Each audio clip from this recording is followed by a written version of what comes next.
Ну, в моей памяти точно не было. Такой суровой и неприветливой весны не было давно, говорят аграрии. Каждый солнечный день для них на вес золота. Этому пестричинскому хозяйству предстоит засеять больше 9 тысяч гектаров земли.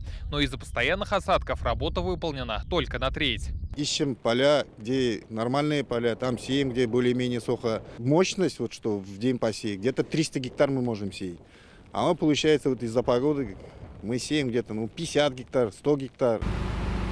В Буинске работы идут медленно, но верно. Незасеянными остаются 20% полей. Однако и здесь погода внесла свои коррективы. Вместо теплолюбивой суданской травы вырастет сахарная свекла. В своей очереди ждут кукуруза и соя. Посевы всходят с трудом, потому что в почве много влаги, а тепла не хватает. В этом году особое внимание надо уделить обработке против болезней. Растениям нужно дать подкормку в достаточном количестве. Как отмечают в Минсельхозе Татарстана, из-за затяжных холодов сроки посевной отстают на 10 дней. На сегодня в республике засеяно 1 300 000 гектаров земли. Это 72% от плана. Тогда как в прошлом году к этому времени работы были практически завершены.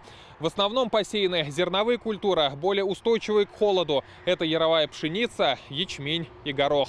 В прошлом году уже числа 10 мая уже все было белым стоят, все зацвели все. А сегодня 25-й, еще она даже не зацвела. Негативно сказываются холода и на плодовых деревьях и ягодах. Это один из крупнейших питомников республики. Здесь выращивают больше 100 сортов яблони и груш. В прошлом году собрали 10 тонн урожая. Но в этом боятся не набрать и половины. Груши цветут, а насекомых для опыления нет. Холодная весна и бесконечные дожди. Каждый день обязательно 2-3 раза дождь идет. И мы боимся, что смыло пыльца. И холодно было, даже насекомые, тоже пчелы даже не летает, чтобы опылялся она. За этого мы опасаемся, что урожай будет слабоватый. Совсем не майская погода не радует и дачников. Садоводы со стажем сажать рассаду не торопятся. Говорят, томаты и огурцы любят тепло. Только собирались посадить, как пошли дожди. В прошлом году в это время уже засаживали весь огород, а в этом году даже картошку не успели. Дождливая погода сильно охладила планы общепита на прибыль. Только в Казани больше 300 заведений с открытыми террасами. Рестораторы отмечают, их посещаемость упала на 20%. Не компенсировал погодный провал даже наплыв гостей на майские праздники. Даже при такой погоде, даже в закрытых летних верандах холодно. Люди все-таки садятся внутрь заведения.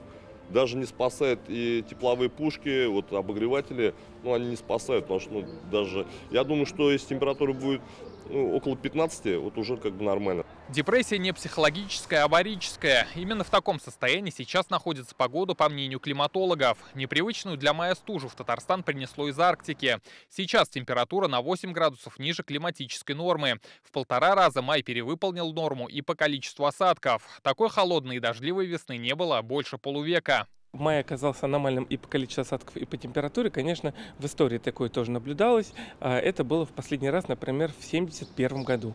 У нас действительно есть аномалия относительно климатической нормы примерно в 8 градусов. Так, например, вчера среднесуточная температура составляла около 6 градусов, 5,5 даже если быть точным, в то время как климатическая норма в настоящее время 14,5 градусов. Из-за аномальных майских холодов в социальное учреждение вернулось тепло. В Казани вновь открыли отопительный сезон в 50 детских садах. С 16 по 19 мая была проведена плановая централизованная прессовка, поэтому наш теплопровод был отключен. После 19 числа нами была подана заявка на подключение тепла, и на сегодняшний день во всех помещениях детского сада температурный режим соответствует нормам. Также тепло подали в роддома, реацентры и приюты для престарелых. Как отмечают синоптики, разогреется май только к концу недели, когда температура поднимется до 15-18 градусов. Рамиль Галиуллин, Филюза Хамидуллина, Вадим Ларионов, Игорь Романов и Ирик Хабибуллин. ТНВ, Татарстан. Закажи рекламу на ТНВ. Телефон в Казани 5 705 100.